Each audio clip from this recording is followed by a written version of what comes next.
Hey guys, this is Sweet here. It has been a long week of leveling, grinding, getting gear, but we're almost there. I finally had a little bit of time to do some content. So what I wanted to do was make you a week 1 to 3 Shadow Priest PvP guide. I didn't want to make a guide for you that would end up giving you best of slots, what you need to be doing in 10 weeks. I wanted to tell you what to do step by step as you're getting there. I don't want people to feel like there's gaps in between now and besting slot, so this is the whole point of this video. First, I want to talk to you guys about Covenant. When it comes to PvP, you have one choice for Covenant, and that is going to be Venthyr. Venthyr is awesome because you get the spell Mind Game, Door of Shadows, sorry, and you also get Mind Games. Now, what Door of Shadows does, as you just saw, is it allows you to teleport 35 yards away with the cast time. It's pretty damn good. And at the moment, with the current tree that we have available in weeks 1 to 3, it will disorient whoever you land on. So if you teleport onto someone, it will basically make them run in circles for 3 seconds. It says 6, but it's actually 3. So it's pretty good. Mind Games. Mind Games is one of the best spells in the game right now. It's really cool. There's so many. Well, there's 2 uses for it really. I'm not going to say so many. There's 2 uses for it. It's quite fun. The way it works is when you use it, there's going to be a chunk of damage put onto the person, and it basically reverses damage and healing. So if you use it on someone who's dealing damage, their damage will heal people rather than damaging them. And if you use it on a healer, their healing will damage the person instead. So if I used it on a warrior who was attacking me, it would heal me. And if I used it on an enemy healer who's healing an enemy warrior, it would damage the warrior rather than healing. So there's 2 uses for this. There's a nice little burst damage portion of it that you could use to kill someone. But you could also use it on a healer during a setup, which is really fun. I love spells that have more than one use. So that's why Mind Games is awesome, I think. You don't really have another choice when it comes to PvP. If you purely PvP, you can lock in Venthyr without even thinking about it. However, if you PvE, you might want to go look at the Sims. They're all pretty close, but I do think that Necrolord and Curian might be just slightly ahead of the others. But yeah, I've locked in Venthyr just because Door of Shadows is awesome. The amount of skips that I've been able to do in dungeons, using Mind Soothe and stuff, it's been really cool. There's so much complexity to Priest right now. It's really awesome. So Covenant, you're gonna go Venthyr. Conduits. The way Conduits work is a potency conduit is basically a damage increase. A finesse conduit helps your utilities, and endurance increases your defensives. You're going to be taking the potency route all the way down, and luckily this first tree for us is basically our PvP tree. You're going to go Thrill Seeker, which gives you a haste buff after a certain amount of time. And in the second one, this is where you are going to get to choose whatever you like. Now, there's 2 best in slot options right now. The first one is Dissonant Echoes, and the second is going to be Shattered Perceptions. So whichever one you have of these, which is the highest level, item level, you are going to go for that. After this, you will just, if you don't have either of those 2, just pick whatever you have at the highest item level. They're all pretty close. I've gone Haunting Apparitions because I'm doing quite a lot of PvE right now to get my gear. Then you have Agent of Chaos. Door of Shadows disorients all target enemies for 6 seconds when you appear. It's not actually 6 seconds. I don't know why they say that. Finesse Conduit. So requires Renown 7. You will get 3 levels of Renown each week.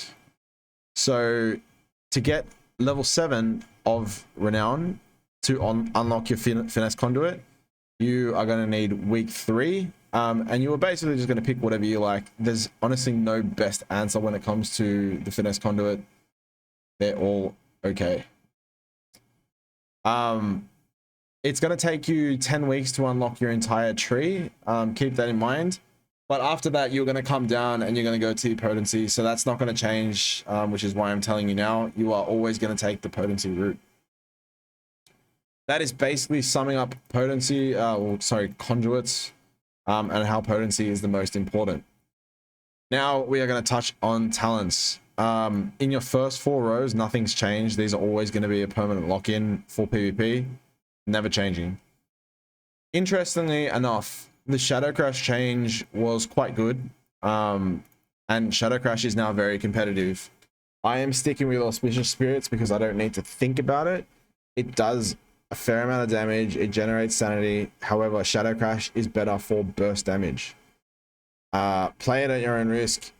It's okay. If people move, it can be quite troubling, but it's good for burst damage. I'm recommending sticking with Auspicious Spirits, but you can dabble with Shadow Crash.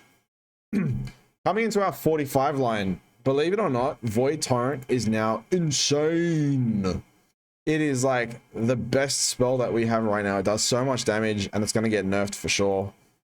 Just using it without any of my mastery proc or anything, we've got 9k damage from Void Torrent, which is a lot of damage considering the average HP pool is like 93. Sorry, 90, where did that come from? 93? No, the average health pool is around 22,000. I've just got a lot of gear, so that's why it shows that I have more HP. If you are versing a comp where you're not going to be able to get a lot of casts off, Damnation has value. However, Void Torrent is my pick for everything because it is so good right now. It would need to get a solid 20% nerf, I think, for me to not play it anymore. And final tier, you can basically pick between Ancient Madness or Hungering Void. I find that Hungering Void allows me to increase the length of my Void form, which in turn allows me to have 20% spell damage for longer, which is why I choose Hungering Void, plus it increases damage on that one target. So Hungering Void is going to be my lock-in for the final row. Greater Fade, you can't get rid of Greater Fade. It is so damn good. You can use it to avoid aim shots, sniper shots, CC, like, it's so good. There's so many uses for it. Always lock in Greater Fade. Void Origins is something that you're probably not going to be playing in Arena. You're going to need to lock in Void Shift because you no longer have your neck, which means that you don't have the trait. I can't even remember. It was so short ago. I just can't remember. Whatever it was that gave you Conflict and Strife, that's what it was. You don't have that anymore, so you're going to want to lock in Void Shift over Void Origins, which unfortunately means that people are going to see a burst coming from a mile away, but that is okay because you do a lot of damage and it doesn't matter. And Lasting Plague is going to be your final lock-in. It doubles the damage of Devouring Plague and the length. It's awesome. The doubling of the length also affects our mastery. It will basically be a massive damage increase. I recommend playing Lasting Plague all the time, and then swapping Void Origins out for Void Shift. When it comes to Legendaries, in the first 3 weeks, you're going to have 2 options, basically. Talbot Stratagem or Cephas's Proclamation. So Talbot Stratagem drops from Torghast, and it's going to be my first purchase. And Cephas's Proclamation is from BG's, and it's 1500 honor. If you're not going to do any PvE at all, I'd probably recommend getting Cephas's. But yeah, you're not going to be able to have 2 legendaries until week 4. That's assuming that you've been able to clear both towers and all 3 layers of Torghast on each of those towers. So yeah, Talbot Stratagem's quite strong. It's what I'm going to be picking. Yeah, so that's it for Legendaries for the first 3 weeks. Keep in mind, this is going to change dramatically later in the season. Okay? But for now, pick one of the 2. Whichever one you like. It's not going to make a huge difference. In terms of gearing, the first thing I'll talk about is stats. Intellect is now our main stat. Intellect, haste, versatility, mastery, and then crit. Okay? Aim for as much haste verse as you can while keeping your intellect as high as you can. You don't want to be dropping intellect for secondary stats. So if you have a piece that has more haste than 20 item levels lower, you're never going to play it. You always go the higher item level, just so you can get as much in as you can.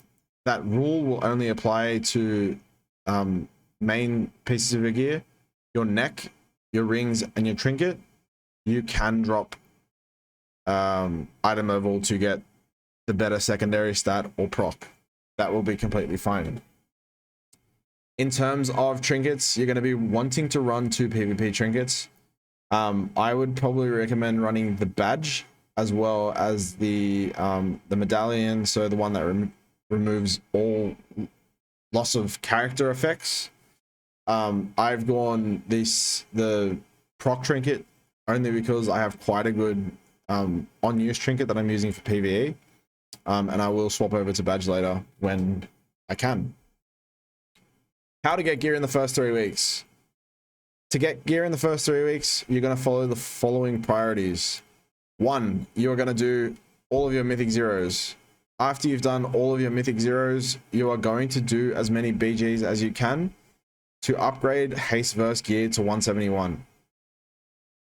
If you don't have the ability to get haste verse on a piece, for example, like my boots, where I have crit verse, then I will try and find a haste verse from somewhere in heroic and grind out the heroics to get the haste verse.